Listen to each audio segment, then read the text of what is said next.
Fala galerinha, bem-vindos a mais uma aula com o professor Beraldo. Se você quer entender tudo que tem aí na biologia, vem comigo que nós vamos arrebentar nessa aula. Então bora pra aula, pessoal. Opa, hoje é aula de aves, pessoal. Vamos entender esse grupo dos vertebrados que tem penas e que voam. São as aves. Esse grupo ele é bem diferentão, ele tem algumas características que os outros grupos não têm, principalmente por grande parte dos indivíduos pertencentes desse grupo conseguirem voar. Tá? Então, dentro aí do grupo dos vertebrados como um todo, um número considerável de espécies de aves conseguem realizar o voo.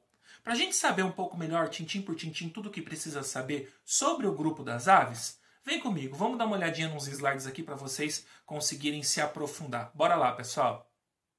Bom, galerinha, agora a gente vai falar sobre o grupo das aves, tá? Estamos estudando os vertebrados, vamos aprofundar no grupo das aves. O grupo das aves é um grupo muito diverso, com muitas espécies, muitas cores, muitas formas, muitos tamanhos, tá? Grupos de aves que voam, o grupo que não voa, cada um com as suas características. Mas as aves, elas carregam algumas informações desde o seu passado, como é o caso da presença de penas. O Archaeopteryx é um fóssil de um réptil encontrado, sendo que este indivíduo apresenta na sua marca de fossilização a presença de penas. Ou seja, ele é um elo de ligação entre os répteis e as aves, já que as aves modernas apresentam penas e outras características, como é o caso dos bicos, da pata diferenciada, tá? Da sua perna diferenciada e pé diferenciado.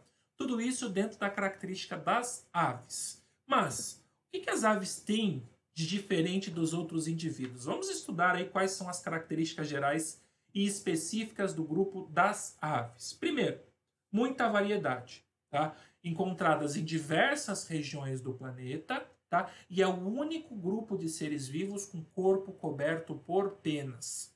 Uma novidade existente no grupo das aves. A partir das aves, todos os seres, né, do grupo dos vertebrados, eles são endotérmicos. O que isso significa? A partir de agora, os indivíduos eles têm temperatura do corpo constante, que não se altera de acordo com a temperatura externa. Isso necessita, essa novidade evolutiva, ela necessita de algumas adaptações corporais dos indivíduos para tentar manter o mais alto possível, para tentar manter mais baixa possível a taxa de troca de temperatura, na troca de calor entre o indivíduo e o ambiente. Ou seja, quanto mais o indivíduo ficar isolado termicamente do ambiente, melhor, porque ele vai economizar energia para manter essa temperatura constante. O que as aves possuem que ajuda nesse controle térmico? Principalmente a existência das penas, que funciona como um excelente isolante. Tá? O que mais que a ave tem de novidade evolutiva? A ave tem a novidade evolutiva de voar. Tá? O voo para o grupo das aves ele é muito importante. Quando a gente fala de novidade evolutiva, tá, pessoal? É dentro do grupo dos vertebrados. Por quê? Nós temos seres lá nos invertebrados que voam, como é o caso dos insetos, tá? Mas essa questão do voo só é possível no grupo das aves porque ela tem uma quantidade de adaptações específicas para o voo, como é o caso da presença das asas, como é o caso da presença dos ossos pneumáticos, que nada mais são que ossos ocos, que fazem com que a ave se torne mais leve e facilite o seu voo. A presença de um pulmão, de um par de pulmões, né, com projeções que são chamadas de sacos aéreos, que aumentam a área de armazenamento de gases, o que diminui a densidade da ave, automaticamente facilita também o seu voo. A ave tem o osso externo em formato de quilha. Esse osso externo de formato de quilha, além de aumentar a aerodinâmica da ave, permite uma inserção da musculatura peitoral muito mais firme, podendo possuir um peitoral maior e automaticamente gerando mais força no batimento das asas. Tá? Associado aí a esse ato de voar, as aves também têm glândula uropigiana, que é uma glândula de óleo que fica ali próxima à região da cloaca, aonde a ave todos os dias realiza a manutenção das suas penas, espalhando esse óleo pena por pena. O que isso traz de vantagem para a ave? Se ela entrar em contato com a água, como tem óleo cobrindo todas as suas penas, essa água vai bater e escorrer. não vai encharcar a ave, ou seja, impossibilita que ela se torne mais pesada pela presença da água. E isso facilita o voo, inclusive para aves que mergulham em lagos ou mergulham aí no oceano para buscar o seu alimento. Assim que ela volta para a superfície, ela já consegue sair nadando porque ela não tem um aumento de peso, tá? Um aumento de massa. Bom, esses seres eles são dioicos, ou seja, existem machos e fêmeas. Em grande parte das espécies de ave ocorre dimorfismo sexual, ou seja, dá para a gente reconhecer quem que é o macho e quem que é a fêmea. Geralmente os machos eles são mais coloridos, mais exuberantes e têm aí a função fisiológica de atrair a fêmea no momento da cópula, ele que precisa conquistar a fêmea e a fêmea aceitar a cópula com esse macho, de acordo com alguns fatores que cada espécie considera como importantes, pode ser tamanho, pode ser coloração das penas, pode ser uma relação com uma dança de acasalamento que é feita, aí depende de cada grupo, tá? Os indivíduos aí do grupo das aves fazem fecundação interna, produzem ovos e esses ovos têm casca calcária, que permite aí a troca gasosa com o ambiente, dá mais resistência para os ovos, e também possui anexos embrionários, podendo armazenar nutrientes, fazer a separação das excretas nitrogenadas, impedir a desidratação do embrião, impedir a existência de choques mecânicos no embrião que está se desenvolvendo dentro daquele espaço. Tá? Associado à alimentação, a gente tem a presença do bico. O bico ele é variado de acordo com a alimentação dos indivíduos e das espécies. Já diz aí o estudo de Darwin, quando ele olhava lá para os tentilhões, que cada grupo de ave que tem relação com um tipo de alimento vai ter um bico específico para isso. Tá? Associado aí a esse bico, a gente tem um sistema digestório completo, que tem boca, faringe, esôfago, papo, aí, que serve para armazenar a comida, umedecer, a moela, proventrículo, né, a moela que ajuda na digestão mecânica, e depois intestino delgado para fazer a absorção de nutrientes, fazer um pouco de digestão química também, e tudo isso sai pela cloaca, única abertura que funciona para a liberação das fezes, das excretas nitrogenadas e também para a reprodução. Sistema excretor apresenta rins metanéfricos, excreção assim como nos répteis de ácido úrico.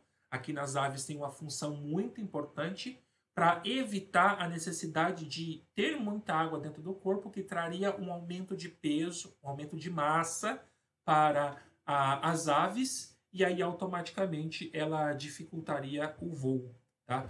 Quando você vê lá um cocôzinho de uma ave, a gente sempre enxerga mais internamente uma parte escura, que seria a matéria orgânica sendo excretada nas fezes, e aquela parte clarinha mais esbranquiçada em volta é a presença dos cristais de ácido úrico. Tá?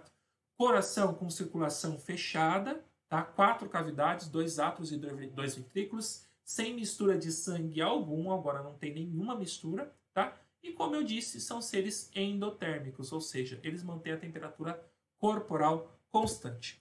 Aqui exemplificando para vocês os tipos de bico, tá? Cada um especialista naquilo que alimenta, então a gente tem ali bicos para animais pescadores, bicos para animais que ficam sondando ali o que ele vai se alimentar de acordo com alguns buraquinhos, tá? Bicos de animais que são caçadores, né, que são carnívoros, bicos de animais pescadores, generalistas, os mais diferentes possíveis.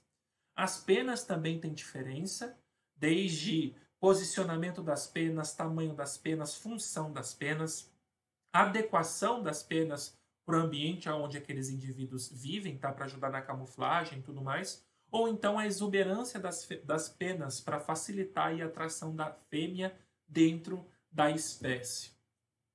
Aqui uma imagem para vocês dos ossos pneumáticos, então eles são todos perfurados para poder diminuir aí a sua massa e facilitar o voo das aves. O externo em quilha, que serve para ancoragem na musculatura peitoral e facilitação do batimento das asas, certo? Aqui, os sacos aéreos, que são projeções do pulmão, que aumenta aí o armazenamento de gases e diminui a massa da ave, tá? E aqui, é óbvio, associado ao voo, nós temos diferentes tipos de asas, que vão desde asas que geram alta velocidade, desde asas que conseguem captar mais as correntes ascendentes para manter as aves em grandes altitudes sem muito esforço de batimento de asa, até asas simples de passeriformes que fazem pequenos voos aí a baixas altitudes, certo? Essas são as nossas características gerais das aves e todas as suas adaptações e tudo mais. E para fechar, pessoal, uma imagenzinha do sistema circulatório. Então a gente tem 2 átrios, 2 ventrículos, uma circulação onde é enviado sangue para o pulmão, ele sofre a hematose, volta para o coração e depois vai para o corpo. É necessário entender que essa circulação ela precisa ser muito eficiente, já que o ato de voar presente nas aves gera um gasto energético muito grande. E gerando um gasto energético muito grande, eu preciso de uma eficiência circulatória muito grande para levar oxigênio para todos os tecidos, todos os órgãos, todas as células necessárias. Certo, pessoal? Será que vocês entenderam tudo isso aí? Espero que sim, certo? E chegamos, galera, ao fim de mais uma aula de biologia. Espero que vocês tenham entendido essa aula. Se ficar com alguma dúvida, não pira não, cara. Volta aí no vídeo, dá um pause onde você precisa, olha a imagem, dá o play de novo, assiste um pedacinho do vídeo, faz as suas anotações e ó, arrebenta na aula, meu querido. Um abraço do professor Beraldo e até a próxima aula.